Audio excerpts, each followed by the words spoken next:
Olá, sejam bem-vindos ao Pub Virtual, esse canal que promete descomplicar o complicado e mostrar para vocês que talvez aquele papo que você conversava com seu amigo, com a sua amiga ali, que vocês não batiam muito bem, talvez seja muito mais fácil de resolver numa conversa, estilo um pub, estilo um bar, exatamente. Então eu sou o Fervis, juntamente com o Will Albuquerque, a gente vai levar vocês nessa jornada para descomplicar o complicado um pouquinho, né? Então já siga a gente e vamos lá para a entrevista.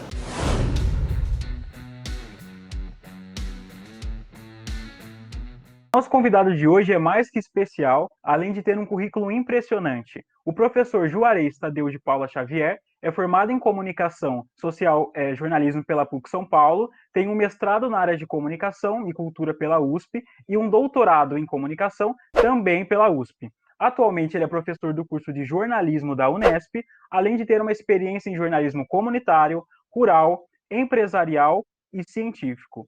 Juarez também é capoeirista, ativista pelos direitos negros e um usuário assíduo das redes sociais. Ufa, tem algo que eu esqueci, professor? Só que eu sou corintiano. Ah, é Esse é muito um dado importante importante. também. Sou corintiano e sou do Grêmio Recreativo e Cultural, pós-doutorado do samba Vai Vai. Ó, tem essa E questão cultural também. iniciado em Ogum. É isso, essa é a ficha completa. Professor, primeiramente eu gostaria de agradecer por o senhor ter aceitado o convite. É realmente um privilégio muito grande ter o senhor aqui com a gente, falando de um tema que o senhor tem tanta habitualidade, é um tema que o senhor defende, né? Inclusive faz parte da comissão de análise de cotas da Unesp, e o tema é cotas raciais. Eu gostaria de explicar para os nossos ouvintes um pouco da importância desse tema, porque ele não pode passar batido. Eu acho que tem alguns mitos que as pessoas têm, algumas inverdades que são pregadas, e aí eu gostaria que o senhor esclarecesse um pouco algumas das perguntas levantadas. A gente fez aqui mais ou menos as dúvidas mais frequentes, e eu gostaria que o senhor explicasse um pouquinho tudo isso. Pode ser? Pode ser, fico à disposição de vocês e de quem acompanha a produção do trabalho de vocês. Tá, então o tema que nós separamos para conversar é esse assunto. Primeiramente, eu gostaria que o senhor explicasse um pouco da importância das cotas raciais, como elas funcionam, a importância na questão de diversidade, na questão de inclusão do negro na universidade, o que antes não era tão possível. Eu gostaria que o senhor explicasse um pouquinho mais sobre isso. Bom, tem uma questão que é importante, Will, que acho que é fundamental. A modalidade de cotas ela faz parte do que se chama de políticas públicas de superação da desigualdade. Então, isso é que é importante, é fundamental. É uma política que vem sendo adotada com êxitos na redução da desigualdade desde o início da segunda metade do século XX, em especial depois da Segunda Guerra Mundial. Essas políticas têm várias modalidades, como, por exemplo, o Estado de Bem-Estar Social na Europa, que assegurou a superação das desigualdades junto a várias camadas em vários países, Inglaterra, Itália, França, Alemanha, Bélgica, em especial os países que tiveram passado colonial. Então, são políticas públicas que têm objetivos concretos de superação das desigualdades. Entretanto, o que se observou é que, em alguns países, tais políticas não foram universalizadas, em função do desenvolvimento assimétrico, em função do passado desses países, em função da opção política dada em determinado momento por determinados governos. Ao invés de você superar a desigualdade, você aprofundou a desigualdade. É o caso do Brasil. O Brasil, diferente de outros países, aprofundou as desigualdades. E é uma desigualdade que você percebe que tem gênero, as mulheres são mais pobres, em especial as mulheres negras, tem um marcador étnico-racial, que os negros são mais pobres, e tem um marcador de classe social, em que os pobres vivem em condição de plena indigência. É tão profunda e abissal essa desigualdade que, no meio da pandemia, nós mostramos o Brasil mostra para o mundo a assimetria da desigualdade. Mais de milhões de pessoas ingressaram no universo da fome, no mundo da fome, depois de termos tirado o país do mapa da fome. Milhões de pessoas ingressam nessa possibilidade de passarem fome no Brasil, e 11 brasileiros entraram no clube dos bilionários da revista Forbes. Então, você tem o privilégio para um grupo pequeno e a violência para um grupo social formado por mulheres, negros e pobres de modo geral. O que é que nós temos que perguntar? Essa desigualdade, se ela não é genética, como se acreditou no século XIX, a partir do racismo supostamente científico, por que existe hoje? Porque nós vivemos numa sociedade profundamente desigual, que afeta mulheres, negros e pobres. Então, para isso, nós temos que estudar, penso eu, e essa é a justificativa de tais políticas, as pré-condições que levaram o Brasil à situação que ele vive hoje. Tem um pensador camaronês, Attila Mbembe, que tem discutido esse tema, a partir do conceito que ele vai chamar mais tarde de necropolítica. Essas pré-condições estão presentes no Brasil. Primeiro, a questão da escravização. Nós tivemos um processo de escravização que, no Brasil, durante mais de 3 séculos, trouxe para o Brasil 1/3 de toda a população escravizada nas Américas. Então, esse é um dado concreto. A escravização ela tem um papel fundante, marcante na característica do Estado brasileiro. Uma segunda questão importante é o colonialismo.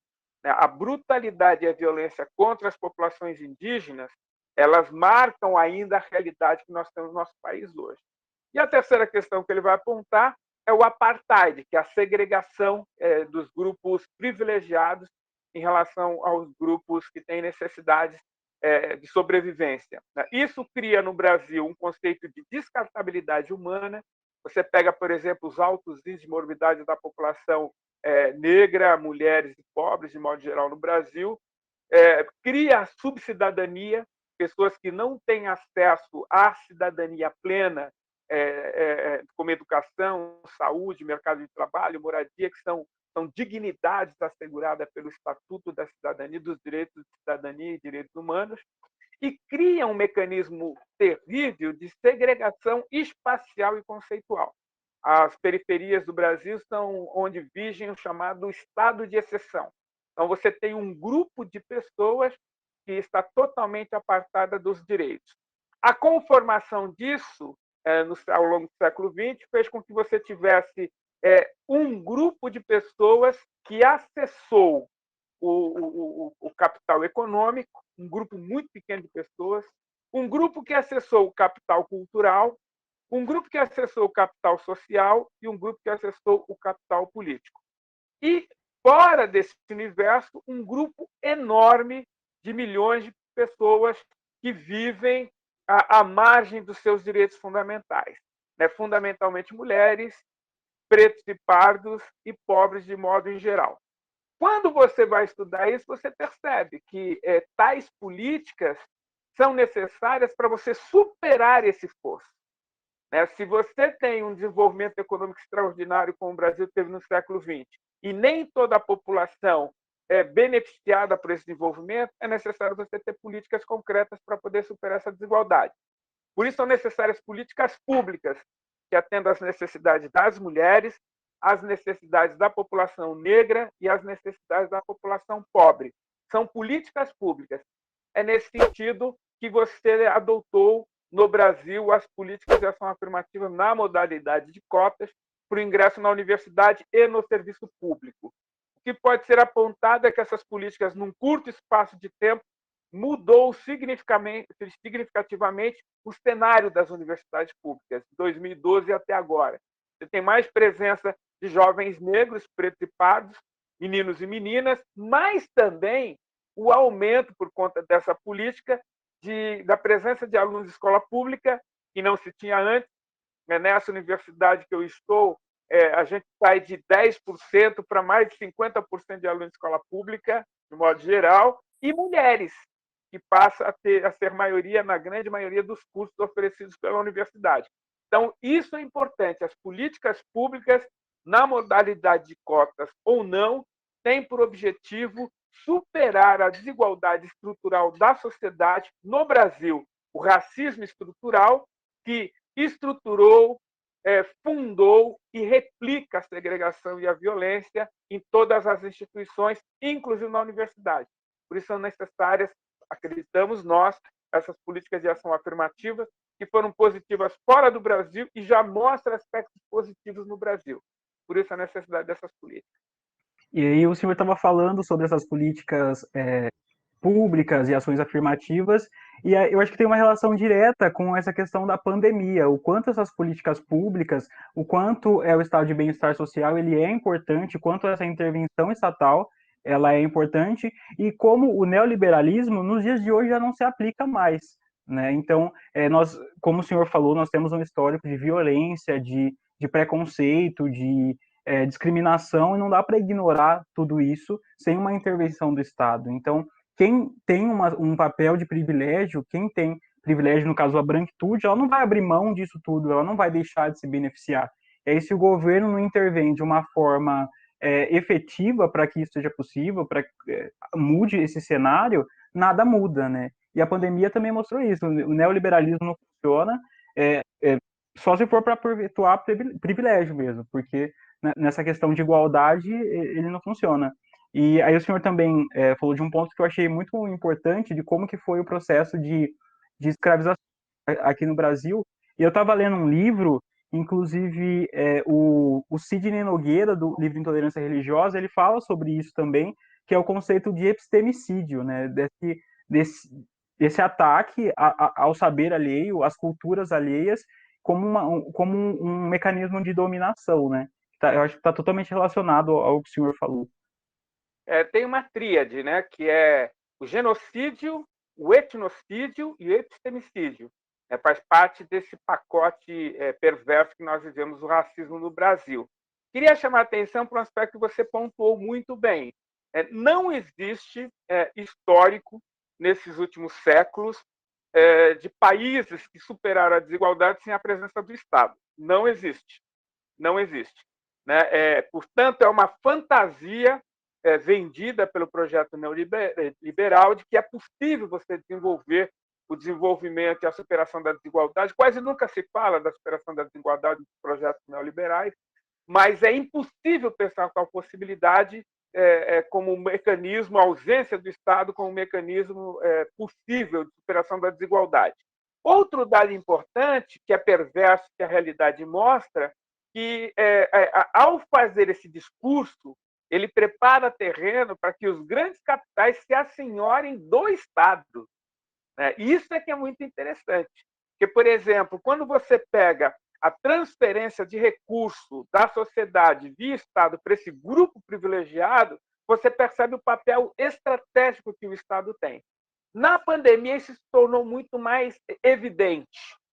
Com a mudança do governo em 2016, que, na minha opinião, foi um golpe institucional que tirou a presidenta Dilma, inicia-se ali uma série de mecanismos que levaram à implementação deixar de investir no Estado. O Estado deixou de fazer investimentos importantes estratégicos. Em 2016, são aprovadas medidas do teto de gasto, em especial em áreas estratégicas como educação e saúde. Isso fez com que o SUS, que é um dos mais importantes mecanismos de atenção de saúde do mundo, se espelhou no modelo britânico, que é um dos mais perfeitos que existem, superior aos Estados Unidos, que não tem uma política pública de saúde como o Brasil, fez com que o SUS ficasse fragilizado na situação política de enfrentamento a essa crise sanitária. A despeito disso, os índices de morte e infecção no Brasil não são maiores graças ao SUS. A despeito da queda de investimento, da desestruturação, nós conseguimos criar políticas importantes de contenção da infecção graças ao SUS, que tem uma rede extraordinária capilarizada. Um outro aspecto importante é que dá para você perceber as contribuições que os setores sociais estão dando ao enfrentamento à pandemia. Enquanto você tem 11 brasileiros que chegam à condição de bilionários, você tem organizações sociais que estão fazendo enfrentamento concreto à pandemia no território, junto à comunidade. É o caso, por exemplo, da CUFA, a Central Única das Favelas. Tem feito um trabalho extraordinário de segurança alimentar, distribuindo cestas, de orientação para que as pessoas possam fazer dentro das suas possibilidades, pessoas pobres, né, segregadas nas periferias, mas condições de fazerem o distanciamento social, de procurarem mecanismos de higienização, procurarem possibilidades de utilização de máscara, né, e entrarem, de fato, na campanha pela vacinação ampla, geral e restrita da população. Então, a pandemia sanitária, ela se somou a várias pandemias que nós já temos no Brasil. Bom, que a grande pandemia que nós temos no Brasil é a pandemia da pobreza, da desigualdade e da segregação.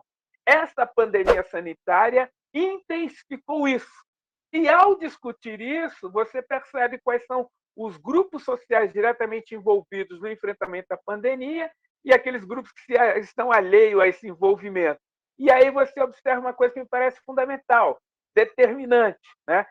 O Estado está sendo apropriado por um conjunto minoritário da população que lança a mão das riquezas do Estado, alegando a necessidade de desmonte do Estado. Então, existe aí uma mentira patológica repetida de que é possível desmontar o Estado, mas quando você percebe o acesso às políticas asseguradas pelo Estado, e particularmente a transferência de renda, quem se beneficia esse grupo de 1% de bilionários, né, não chega a isso, mas um grupo pequeno de bilionários, e um grupo pequeno de uma classe média alta, que é funcionária, mas tem salários altíssimos de 300, 400 mil reais por mês. Então, você tem um grupo pequeno que se apropria do Estado, fazendo o discurso da necessidade de desmonte do Estado. O que a história tem demonstrado é que o projeto neoliberal é incompatível com a democracia, é incompatível com a necessidade de superação da desigualdade e é incompatível com as necessidades da população em condições de vulnerabilidade. No Brasil, mulheres, pretos e pardos e pobres. E que esse grupo que o senhor mencionou tem um poder muito grande, midiático, um poder de convencimento. Eu lembro que no começo da pandemia tinha um discurso de que a pandemia, que a Covid-19 atingia a todos de forma igual, que não havia discriminação. Mas um dado que eu li ontem, não lembro qual veículo, mostra que as pessoas pobres são mais atingidas com a pandemia por não ter condição de fazer home office, não ter condição de respeitar o distanciamento social. Então, assim, a verdade é que os problemas enfrentados no país tem sim uma questão racial muito forte e tem uma questão também social muito forte. Uma crítica também por parte de alguns neoliberais quanto a esse sistema de cotas, essas políticas públicas, é de que isso, de alguma forma, feriria o artigo 5º da Constituição, né? E sendo que essa questão já foi, inclusive, pacificada pelo STF, né? Que no direito a gente até estuda uma pirâmide de Hans Kelsen, que, para explicar para os seguidores de uma forma um pouco mais clara, que existe a pirâmide e no topo da pirâmide existe a Constituição. E todas as leis abaixo, elas têm que seguir essa Constituição. Então, se uma lei fere essa Constituição, ela é inconstitucional. E o que esses grupos neoliberais alegavam é que essa lei de cotas, de alguma forma, feria o artigo 5º da Constituição, o que não é verdade, que existem algumas teorias dentro do direito, inclusive o da igualdade material, que é pregado pela Constituição, que é pregado nos países que adotam o estado de bem-estar social, que é de justamente ter políticas para corrigir essa desigualdade. Então, não é para criar uma nova desigualdade, é para promover a igualdade. Então, se nós temos um histórico de pessoas negras e que estão em situação de vulnerabilidade, estão em situação de pobreza, se não é genético, é social. Logo, elas estão ali por conta da cor, por conta do histórico que nós tivemos de escravidão no país, e essas cotas, como o senhor muito bem pontuou, elas têm o objetivo de corrigir essas mazelas sociais, essa questão histórica, e elas são totalmente constitucionais, inclusive pelo STF, que pediu, em última instância. Não tem que falar mais desse argumento. E tem um dado importante, eu acho, né? A Constituição de 1988 ela apontou questões importantes, como a necessidade de universalização de acesso à saúde, à educação, a necessidade de compreender as assimetrias e pensar políticas públicas, desenvolver políticas públicas, formular e aprovar políticas públicas que pudessem ajudar na superação da desigualdade. Nós fizemos isso em 1988. né? Muitos países fizeram isso logo depois da Segunda Guerra Mundial. Ou seja, há um distanciamento de mais de 50 anos para tomar essa decisão. Em relação à questão racial, é mais sério ainda. Levaram-se 100 anos para que você tivesse uma política para criminalizar o racismo e desenvolver a possibilidade de políticas públicas para a superação da desigualdade racial. Então, quando você pega pelo lapso de tempo, você vai percebendo que demorou-se para tomar tais decisões, né? E talvez o argumento mais decisivo para que a gente possa pensar na necessidade dessas políticas é a função do Estado. A função do Estado é assegurar o direito à vida das pessoas. É por isso, quando se reivindica a necessidade de pensar políticas de distanciamento social, de terem acesso a condições de higienização, de ter a possibilidade de vacinação ampla, né? A questão central é o direito à vida. É o direito à vida, né? O Estado precisa cuidar do direito à vida. Se, porventura, você não tem recursos suficientes para poder fazer esses investimentos, o Estado tem que criar condições para resolver essa distorção. Por exemplo, muitos países têm uma política de direito de taxação de lucro. O Brasil não tem. O Brasil não tem uma política que taxa lucros.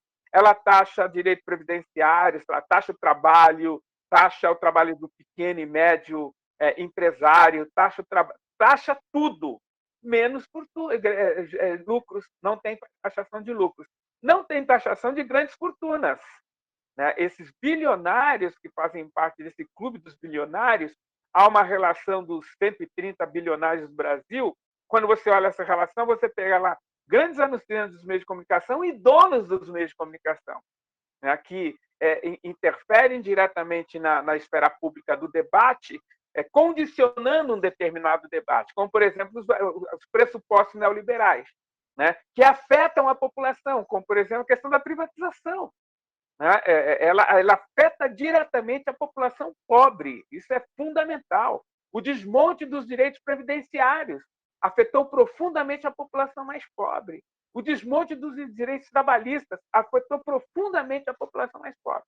Então, ao invés de você desenvolver políticas públicas que criem condições para a superação da desigualdade a partir da ação do Estado, taxando grandes fortunas, direito de herança, taxando lucros, criando condições para que você possa investir nas populações mais pobres, a perversidade do projeto neoliberal propõe que você superexplore os mais pobres para transferir renda para os mais ricos.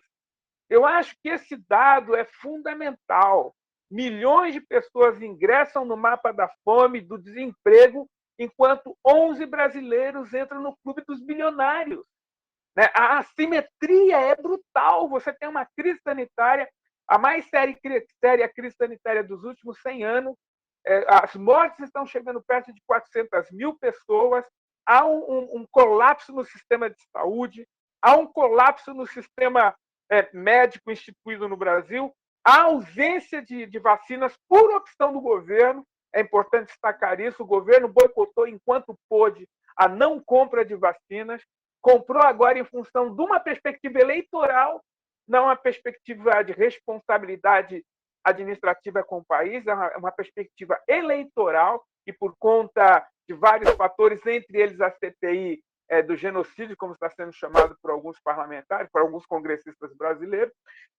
Então, nesse contexto, né, de grande crise, um grupo minoritário sobe a condição de bilionários e um grupo majoritário de milhões desce a condição de miséria absoluta. Nesse cenário, eu acho que didaticamente as lições que nós podemos ter em relação ao projeto neoliberal. Ele vai beneficiar uma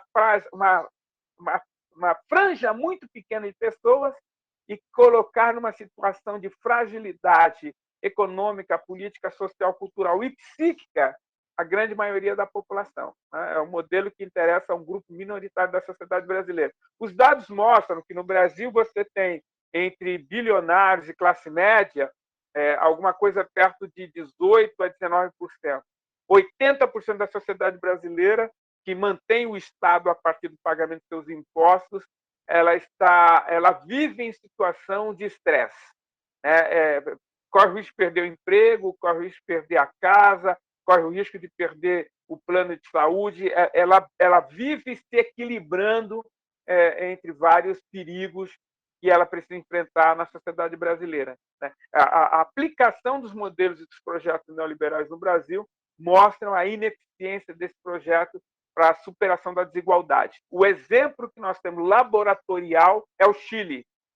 O Chile adotou essa política com o golpe militar de 73, o Pinochet, e hoje criou uma situação de uma geração de velhos desassistidos, sem nenhuma assistência previdenciária, estudantes universitários que se formam e não têm onde trabalhar, em função da destruição dos postos de trabalho, em função da destruição da ciência, da pesquisa, da tecnologia.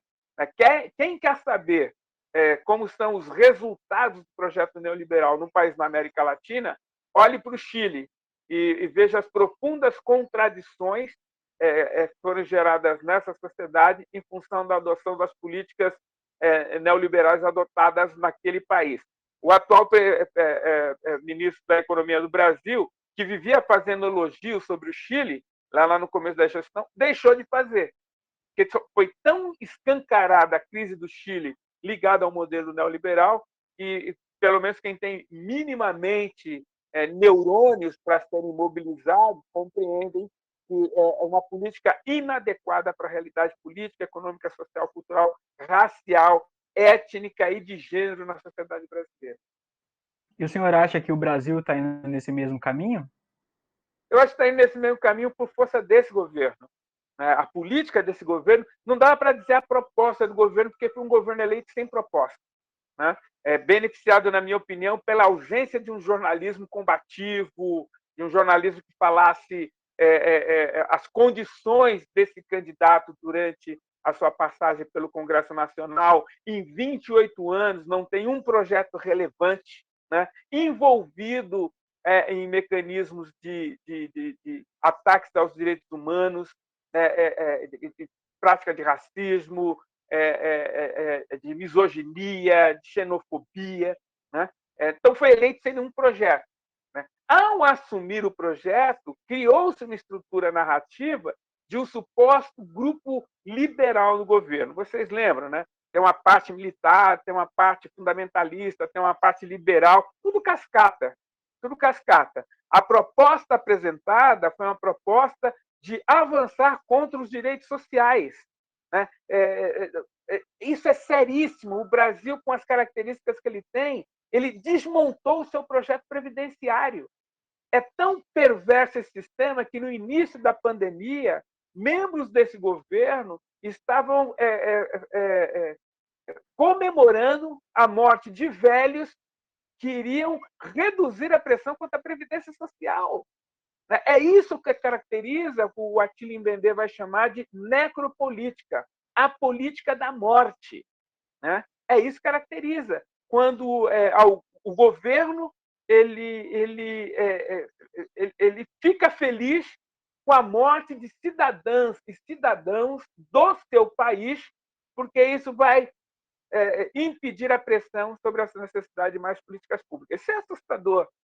Em qualquer contexto, e planeja também, né? Sim, é uma política planejada. Por isso que, nesse sentido, nós precisamos, a sociedade brasileira já está mostrando isso, mudar esse vetor de política no Brasil que só beneficia os bilionários brasileiros. Então, você tem visto aí uma quantidade enorme, até de economistas liberais, assinando documentos contra a manutenção dessa política desse governo e desse governo, cientistas, pesquisadores, mulheres, movimento negro, movimento social. Quem dá base, lamentavelmente, a esse governo é uma fração muito pequena da sociedade, são os bilionários que mobilizam setores sociais empobrecidos para fazer o trabalho sujo deles, que, lamentavelmente, são os grupos fundamentalistas que acabam reproduzindo essa proposta política para manter esse governo, que ou você realiza aquilo que setores extensos da sociedade têm pedido, que é o impeachment desse presidente da República e o impedimento da continuação dessa política de morte, ou nas próximas eleições presidenciais criar condições para que, de fato, se freie a política neoliberal em curso no Brasil, porque ela tem causado danos significativos em algumas situações irreversíveis a curto espaço de tempo para a sociedade brasileira, como, por exemplo, esse processo de privatização dos ativos do Estado brasileiro. Né?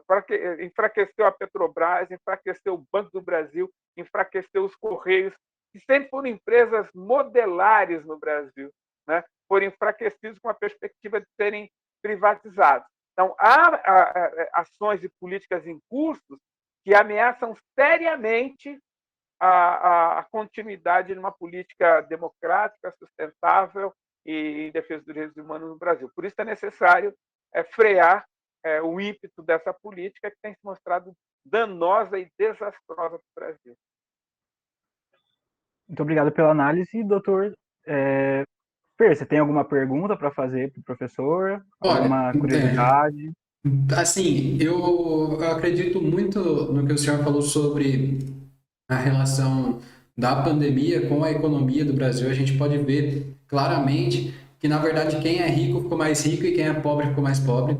Isso é muito claro você olhando o cenário até da cidade que você mora. Você pode ver que hoje em dia não, no meio do ano passado até, que foi a pandemia, que onde estourou e tudo mais, estava enfraquecido o comércio e tal, você via um aumento de bens materiais muito grande. Então, assim, você via muito carro novo na rua. Então, assim, carros realmente caros, construções de casas explodiram. E aí você fala assim, como que isso está acontecendo?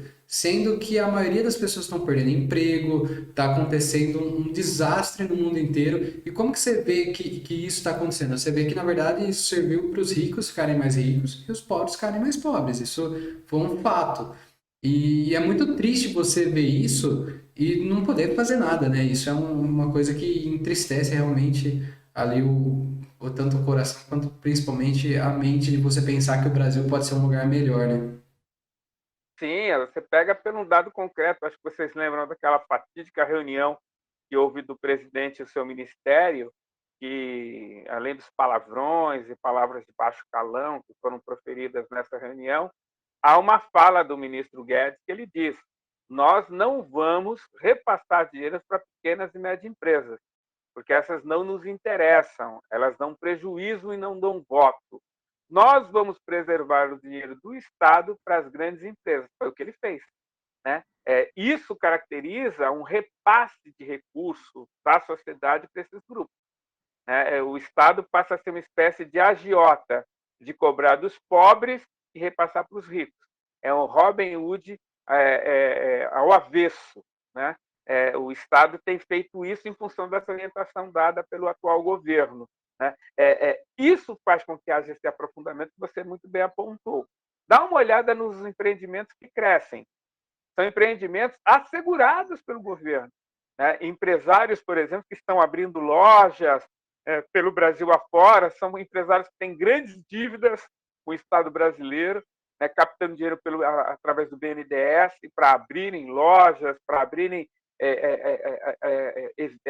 espaços comerciais com pequenas contratações, portanto, impacto pequeno no desenvolvimento daquela localidade, mas vai desinvestindo em áreas estratégicas, como a indústria de transformação, em alta tecnologia, no investimento de ciência, que pode pensar possibilidades novas, de novos arranjos produtivos muito mais sustentáveis. Então, todas as ações vão mostrando, no fundamental, a transferência de recursos dos mais pobres para os mais ricos.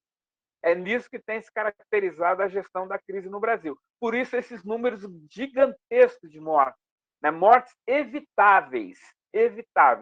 Quando você faz o levantamento dessas mortes, você vai ver. São idosos, mulheres, negros, pobres. Né? Vocês lembram, o Will tocou nessa memória, que no começo diziam que era pandemia democrática, né? Que ela pega todos, afeta todos. Mas quando você pega, por exemplo, os índices de morbidades, né? Ela afeta fundamentalmente a população mais pobre. Fundamentalmente. Né? Agora tem se aumentado em função da nova cepa, né, tem se aumentado a contaminação e a morte de outros setores, mas mesmo assim continuam morrendo mais pessoas pobres, não porque são maioria, mas porque estão mais expostas às condições de contaminação e com menos assistência médica, por exemplo, de acesso às UTIs. Né? Quer dizer, é essa equação perversa que leva à situação que nós estamos vivendo. Transferência de renda dos mais pobres para os mais ricos e uma situação de necropolítica intencional da política da morte para os mais pobres. Né? Essa é a política pública do neoliberalismo para as pessoas que não têm dinheiro, que não têm recursos, que são segregadas. E, professor, ainda falando sobre essa questão da desigualdade, aqui no viés de tentativa de promoção da igualdade, eu gostaria de saber do senhor, porque existe também um imaginário, um comentário que as pessoas que são contra as cotas raciais elas fazem, é que ela seria uma forma de nivelar por baixo. Que essas pessoas que são cotistas, eles não têm não têm o mesmo desempenho de pessoas que não fizeram uso das cotas raciais, sociais, enfim. Eu gostaria, como o senhor é professor, eu gostaria de saber se na prática o senhor vê essa diferença, como que funciona isso na prática? Se ela realmente é efetiva no ponto de vista de inclusão, mas de manutenção depois dessas pessoas na faculdade. Eu lembro que eu fiz um vídeo para um amigo meu, ele faz parte de um grupo da UFSCar, e ele falou que existe as cotas para acesso para ingresso na universidade, mas que essas cotas não estão presentes para grupo de pesquisa, por exemplo. Então, muitas pessoas que são negras, muitas vezes não tiveram esse acesso a cursos de idiomas, a cursos extracurriculares, e elas acabam impedidas de entrar nesses grupos, de promover esse conhecimento, essa curricular e tudo mais. Então, eu gostaria de saber, primeiramente, do senhor, se o senhor vê essa diferença e se essas cotas também podem ser aplicadas em outros setores, por exemplo, na questão de grupos de pesquisa e grupos de extensão. Se isso também promoveria a inclusão de pessoas negras em outros setores, não só na questão da graduação. Bom, nós estamos vivendo um momento de fases, né? De fases, assim como foram outros países que adotaram tais políticas. Né? A fase que nós estamos hoje é do ingresso. Essa é a fase que nós estamos hoje na fase do ingresso, inaugurada em 2012 oficialmente, com a definição do Supremo Tribunal Federal, mas, de fato, adotada no Brasil em 2002, quando a Universidade Estadual do Rio de Janeiro e, mais tarde, a UNB adotam tais políticas a partir de 2002, vão se consolidando, e aí você tem essas políticas de ingresso. Né? Então, nós estamos na fase do ingresso. A primeira questão que você apontou é se nivela por baixo. Ao fazer essa afirmação, ela é um elogio à ignorância. Os dados estão mostrando que não é assim. Nós terminamos de fazer uma pesquisa agora pela COP, que é a nossa coordenadoria permanente de permanência estudantil, e nós observamos com dados macroambientais de milhares de alunos desde 2012, numa pesquisa muito bem organizada por um grupo de professores ligado à COP, essa coordenadoria, que o aproveitamento dos alunos que ingressaram pelo sistema de reserva de vagas, ele não deixa nada a desejar ao aluno que entrou pelas vagas universais. Você pega ao longo do desempenho do curso, o desempenho é igual ou melhor em algumas áreas. Em outras áreas, a diferença é tão pequena que ela não tem impacto estatístico. Ela é muito pequena, né? Então, essa ideia que nivela por baixo não corresponde à realidade. Esses alunos eles têm bom desempenho, os dados mostram isso, os números mostram isso. Têm bom desempenho e um dado importante, eles têm maior aderência aos cursos. Eles entram no curso e vão até o final do curso. Né? Então, nessa fase de ingresso e inclusão, ela está sendo bem sucedida, essas políticas, e os números avançam nessa direção. Né? Até porque as notas de corte são parecidas também, né? Sim, não. E tem alguns casos que são maiores. Por exemplo, tem alunos que prestam curso. Vai pegar a medicina, a nossa medicina aqui, que é uma das mais disputadas do Brasil, acho que do mundo. Né?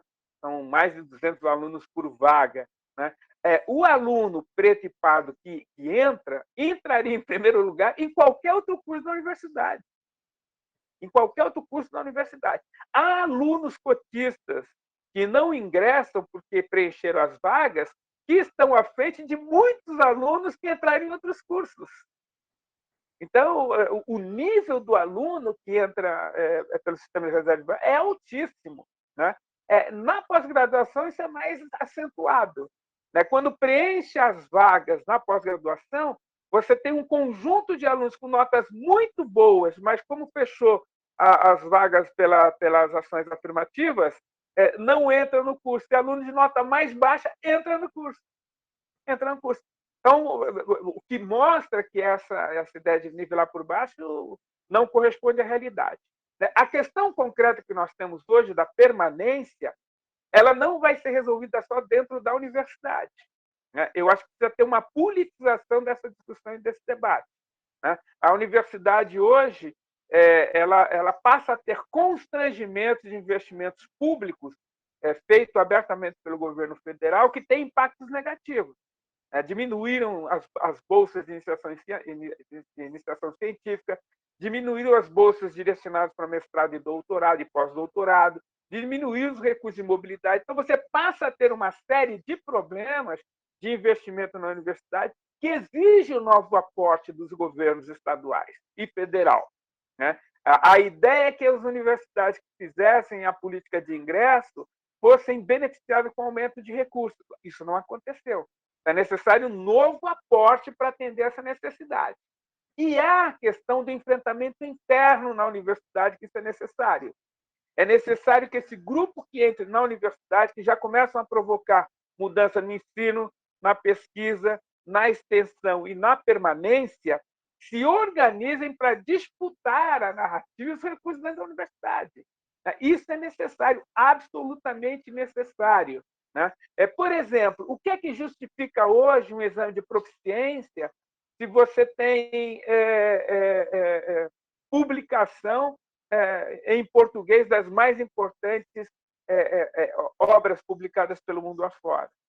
O que justifica isso? Se você tem hoje, por exemplo, mecanismo de tradução, poderia ser um limitador na fase que eu entrei no mestrado e doutorado, porque a grande parte da literatura era literatura estrangeira. Mas hoje os alunos não têm esse problema, mesmo porque tem até tradutores para poder lidar com isso.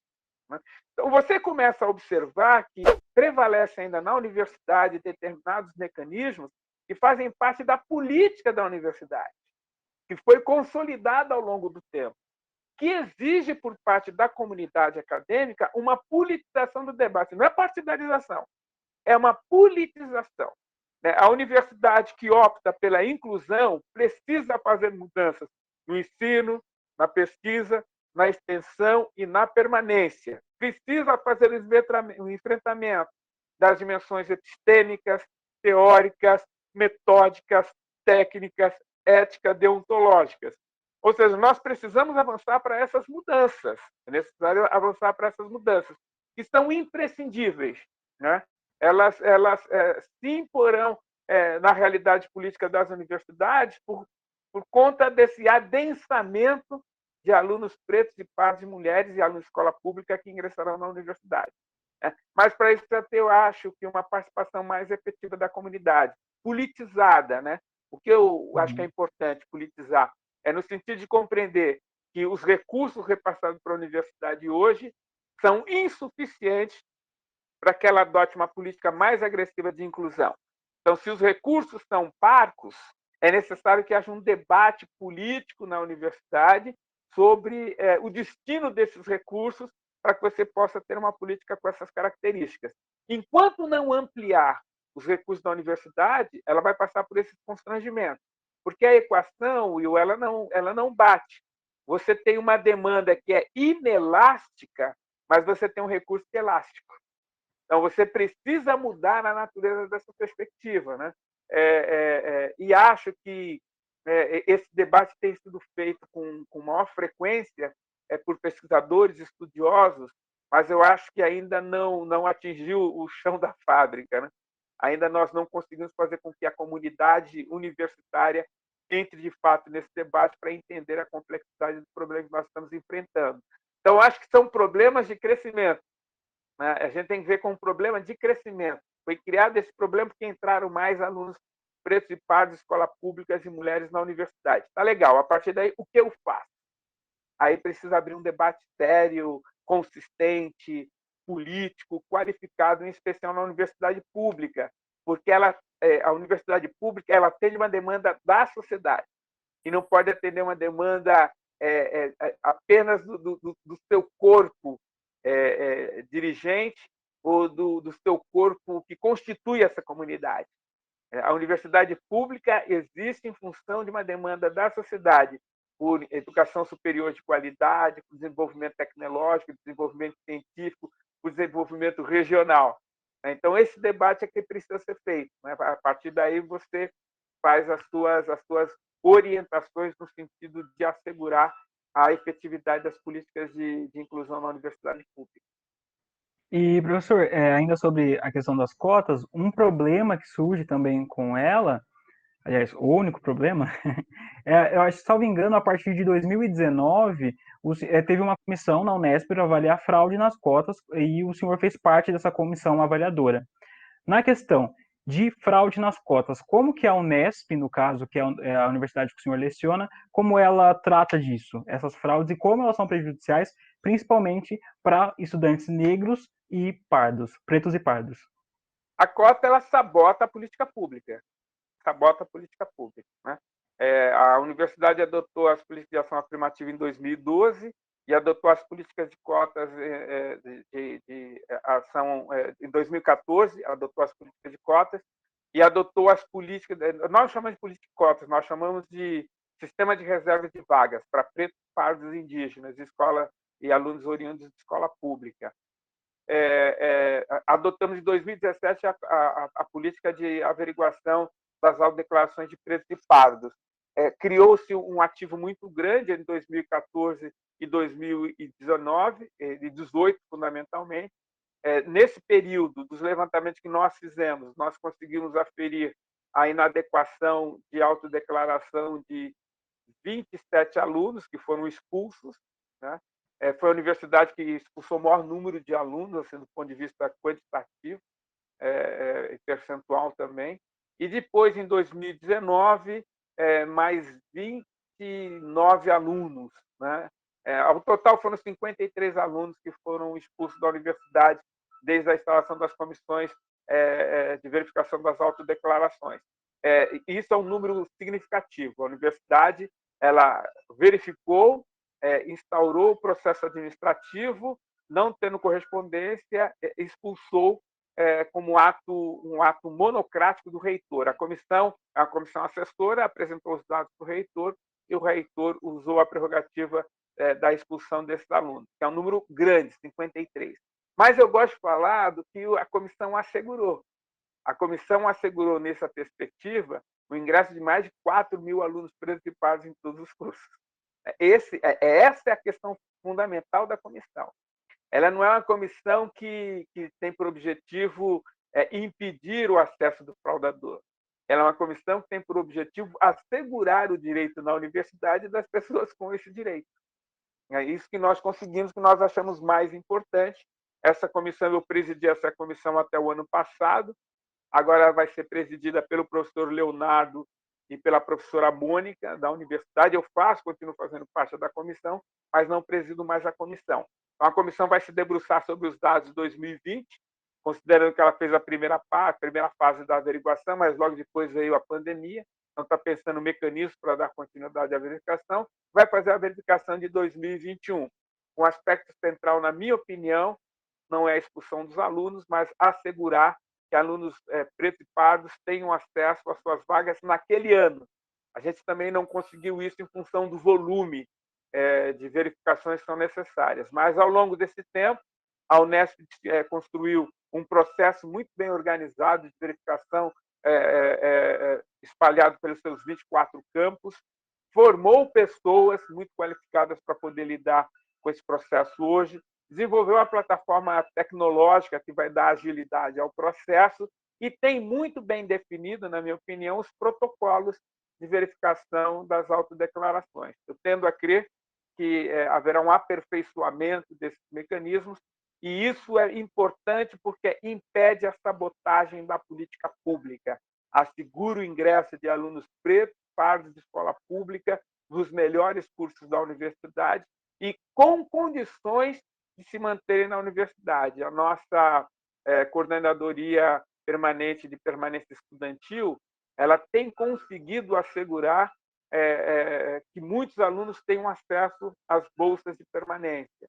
São cerca de 2.000 alunos com bolsa de permanência, mais 2.000 alunos com acesso às bolsas de pesquisa, né? E nós temos uma modalidade de bolsa de pesquisa para alunos que entraram para o sistema de reserva de vagas. Nós temos isso, né? Nós consideramos e achamos que essa política é interessante, mas precisa avançar. Nós precisamos de mais recursos para que a gente possa assegurar melhores condições para esses alunos. Mas, de modo geral, a gente tem um sistema de auxílio que tem contribuído para a permanência dos alunos na universidade. Auxílio alimentação, auxílio aluguel, auxílio socioeconômico. Quando nós temos moradia no campus, então é a moradia e mais alguns auxílios, a gente tem conseguido assegurar que nós não tivemos casos significativos do ponto de vista estatístico de alunos que ficaram sem nenhum tipo de auxílio. Nós temos um universo grande de quase 8.000 alunos que recebem algum tipo de auxílio na universidade.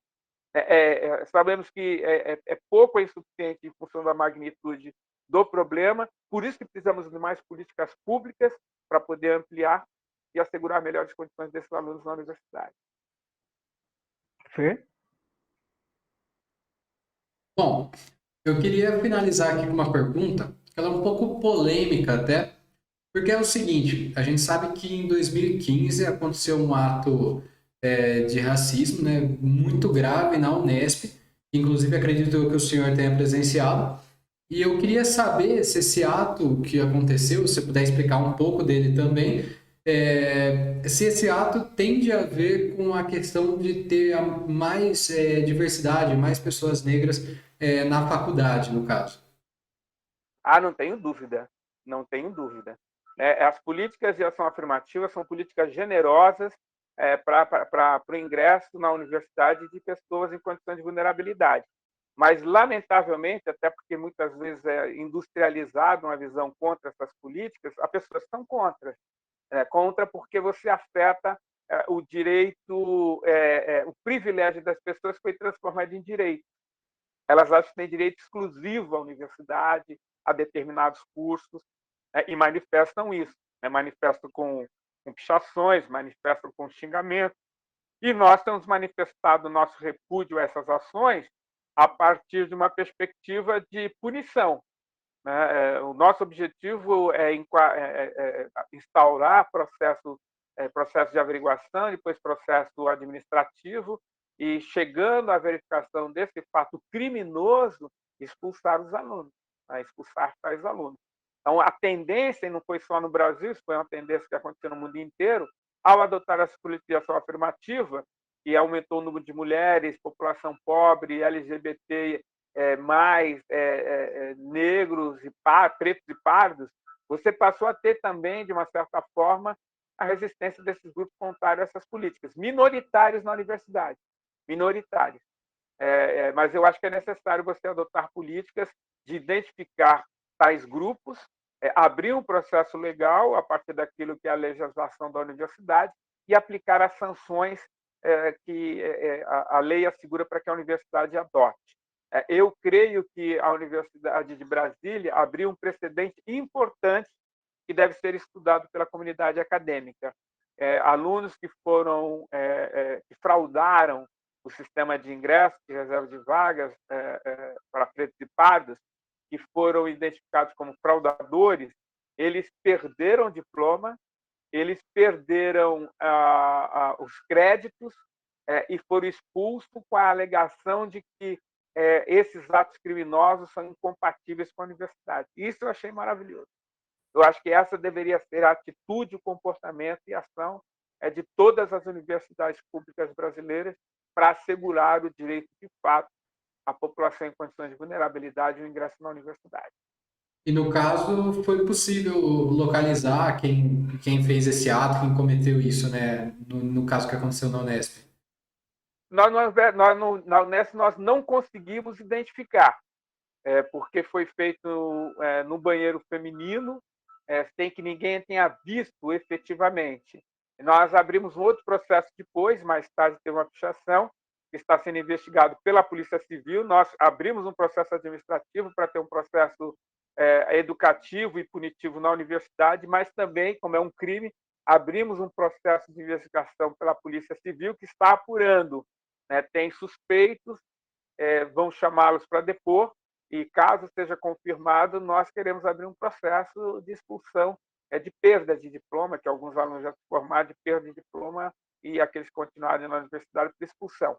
Quero insistir, não é porque nós temos prazer em punir pessoas, é que é a nossa responsabilidade de coibir práticas criminosas na nossa universidade. Se nós não fizermos isso, nós estamos cometendo o crime de prevaricação. Então, o nosso objetivo é assegurar o direito, a legalidade, a institucionalidade e constitucionalidade na universidade. Essa é a nossa responsabilidade como gestores. Por isso, qualquer tipo de violação desses direitos, nós iremos agir dentro da lei com o objetivo de aplicar as sanções previstas pela universidade e previstas pela legislação em relação às pessoas que cometerem tais violações. Professor, eu estava ontem comentando com uma amiga também negra, né, de como esse debate, por mais que nós temos esse histórico ainda de violências, esse histórico racista, como esse debate ele está sendo mais efetivo, como as pessoas estão falando mais sobre isso, discutindo. Ontem, por exemplo, eu estava na Amazon, que eu estava procurando alguns livros, o primeiro livro vendido estava O Racismo Estrutural, do Silvio Almeida. Então, e ela estava comentando um livro que ela leu do Abdias Nascimento, como naquela época tudo isso já era falado, mas não era ouvido. Então parece que hoje nós temos mais esse poder de fala, as pessoas ouvem mais. Por mais que tenha alguns atos de resistência, as pessoas estão começando a passos lentos parar para nos ouvir. Então, eu queria que o senhor contasse um pouco das experiências que o senhor teve enquanto uma pessoa negra, porque é muito importante enegrecer, e é o que eu estou tentando fazer, enegrecer minhas referências. Então, ver o senhor, um homem que tem esse histórico acadêmico, que debate todas as questões, que enfrenta esse histórico racista, assim, é um privilégio, uma referência para mim. Então, eu gostaria que o senhor contasse um pouco como que é esse poder, essa representação que o senhor tem para outras pessoas negras, para mostrar que sim, é possível chegar lá, que nós podemos estar onde nós quisermos, fazer o que nós quisermos, e que por mais que tenha uma resistência, essa resistência não nos impedirá. Eu vou ser bem breve, né, pelo adiantado do tempo, mas acho que a primeira coisa importante é que é uma vitória coletiva do movimento social de negros, não são vitórias individuais, né, vitórias coletivas. E vitórias que se aceleraram muito a partir de 1978, com o surgimento do movimento negro unificado contra a discriminação racial. Naquela época, a gente ainda se via como minoria social. Mas esse movimento, espelhado nos movimentos que foram desenvolvidos contra o racismo pelo mundo afora, trouxe a percepção da necessidade de políticas públicas para a superação da desigualdade racial. 10 anos depois, tem a Assembleia Nacional Constituinte, e o movimento social de negros assegurou a criminalização do racismo e a necessidade de políticas públicas para o desenvolvimento de ações de superação e enfrentamento ao racismo, a vitórias coletivas da população negra. Nos anos 90, vieram as políticas, início das políticas de ação afirmativa, e a construção da mais importante tecnologia política, que é o Conselho de Maioria Social Negra, que junta a categoria de pretos e pardos e dá 56% de negros na sociedade brasileira. Por que se deu isso? Porque observou-se que, materialmente, os pardos estão mais próximos dos negros do que do branco. E o mecanismo fundamental dessa desigualdade é a questão racial. Então, construiu-se essa política e começa a adotar as políticas de ação afirmativa. Então, todo esse avanço que nós tivemos são avanços coletivos. Avanços coletivos. E muitas das produções que nós estamos fazendo hoje são produções acadêmicas, teóricas, políticas, conceituais, daquilo que foi construído pelas gerações anteriores, né? O Silvio tem reconhecido, assim como outros ativistas acadêmicos, que ele não inventou o conceito de analítico de racismo estrutural. Essa é uma construção do movimento social de negros nos Estados Unidos. ele sistematizou os estudos sobre racismo estrutural no Brasil. E hoje você tem um público ávido dessa literatura, porque existe uma implicação na sociedade atual que tem marcadores étnicos raciais. E essas implicações exigem, por parte da população negra, respostas efetivas. Então, houve um crescimento de produção, um crescimento de ação de uma população que não quer mais aceitar ser considerada fora da humanidade. A população negra está reivindicando radicalmente seu estatuto de humanidade, como fez no mundo inteiro. Ontem eu fiz uma postagem lembrando isso. Nos Estados Unidos, são 12% de negros que foram à guerra civil para poder assegurar a abolição, lutaram contra o supremacismo, conquistaram as políticas de ação afirmativas, elegeram um presidente, elegeram uma vice-presidente e constrói gênios em todas as áreas. Né? Imagine o potencial que nós temos sendo 56% da população. Então, o que nós queremos é colocar a expressividade desse potencial em benefício desse projeto político de humanização da pessoa negra no Brasil. Esse é o nosso objetivo, esse é o nosso projeto. E quero insistir, para mim, é um objetivo e um projeto coletivo. Coletivo. Né? De homens e mulheres negras no Brasil, no mundo inteiro, milhões de homens e mulheres negras que vêm construindo um projeto de afirmação da sua humanidade. Isso, para mim, é fundamental. Bom, eu acho que mais explicado e mais gratificante do que a explicação que o senhor deu para todas as perguntas e dúvidas, acho impossível. Então, assim, a gente só tem a agradecer a você pelo enriquecimento que você deu ali para a gente. Fico muito feliz porque, como eu não faço parte do grupo de vocês diretamente, eu não sinto o que vocês sentem, eu não passo pelo que vocês passam. Então, assim, para mim, principalmente iniciar esse projeto com o Will foi um grande enriquecimento de saber, entendeu? Porque é muito bom você saber o que a outra pessoa passa, o que a outra pessoa vive, e a gente só tem noção disso quando a gente consegue se colocar no lugar do outro. Mas hoje, se colocar no lugar do outro é um pouco complicado. Então, a gente está com essa proposta principalmente para deixar um pouco mais simples, um pouco mais fácil das pessoas entenderem que empatia, principalmente, é o que pode mover barreiras. Então, a gente está com esse projeto muito bacana e a gente agradece demais a sua presença.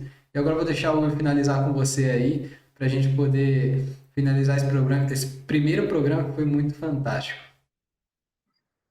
Professor, eu queria agradecer novamente pela presença do senhor, por ter aceitado o convite. Foi uma experiência muito boa, um debate muito bacana que acrescentou muita coisa, tanto para mim quanto para o Fer, para as pessoas que vão assistir esse vídeo.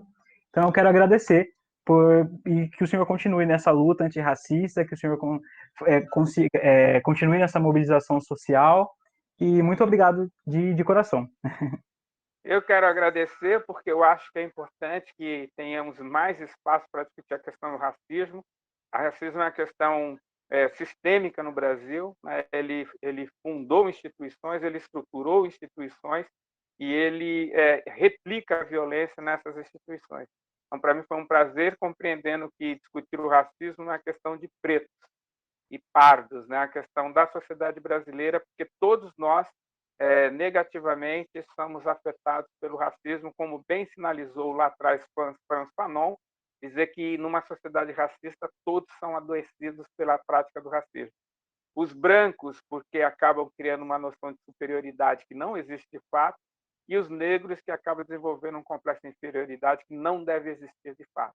Então, todos nós somos responsáveis pela superação do racismo na sociedade brasileira. Então, agradeço a oportunidade, fico à disposição e foi um prazer poder participar dessa roda de conversa com vocês. Prazer foi nosso, professor. Muito obrigado. Professor, hoje às 8 horas a gente vai fazer uma live com uma jornalista lá no canal, se o senhor quiser assistir também. Vai ser um prazer. Fica ligado no Instagram nosso, @pubvirtual, e aí você vai ver ali, vai ser bem legal. Legal. Agradeço o convite, vai ser um prazer. Obrigado aí Obrigado, pelo professor. papo. Tchau, tchau. Tchau. Espero que vocês tenham gostado da entrevista, foi uma entrevista muito bacana, então já deixem seu like, por favor, se inscreva no canal que ajuda bastante e ative o sininho também. Muito obrigado pela atenção, tchau, tchau!